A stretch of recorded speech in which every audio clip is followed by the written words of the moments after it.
Hello guys, and welcome to another quick tutorial from Vintage Radar. Today I'm going to show you how to open a Casio slide clasp. So we are talking about these metallic bracelets that have this very small part that you can adjust, you can move up and down. You can find it on a bunch of different Casio models as well as other watches out there. So as you can see, this is a vintage Timex watch and it features the same style bracelet.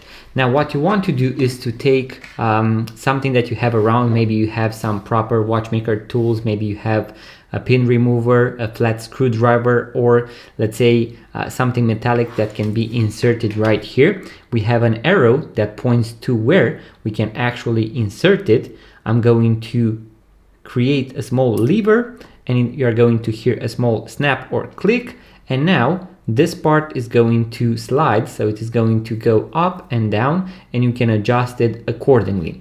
After you have ended, all you want to do is to push it backwards.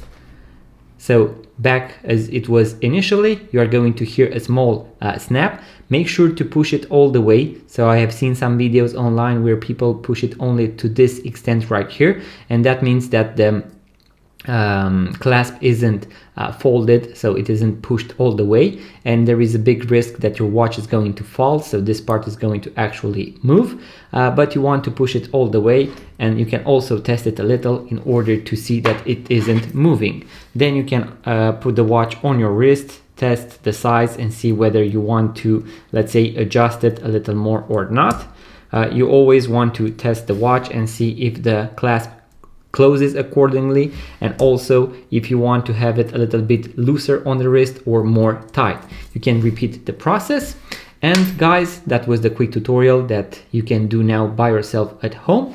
Once again, if you want to check any of the watchmaker tools that I use in my videos, so for bracelet adjustments, for battery replacements, to work on my watches, make sure to check them out. I'm going to leave a link in the description box below. And if you are into watches guys, vintage watches, watch tutorials and watch reviews, make sure to subscribe to this YouTube channel. It really means a lot. Make sure to give it a thumbs up in case you found value. Let me know in the comment section below if you managed to do this by yourself and how easy or hard was it. And if you are into vintage watches guys, make sure to check out our website vintageradar.com, because we have thousands of vintage watches for sale. Thank you guys for watching. I will see you on the next one.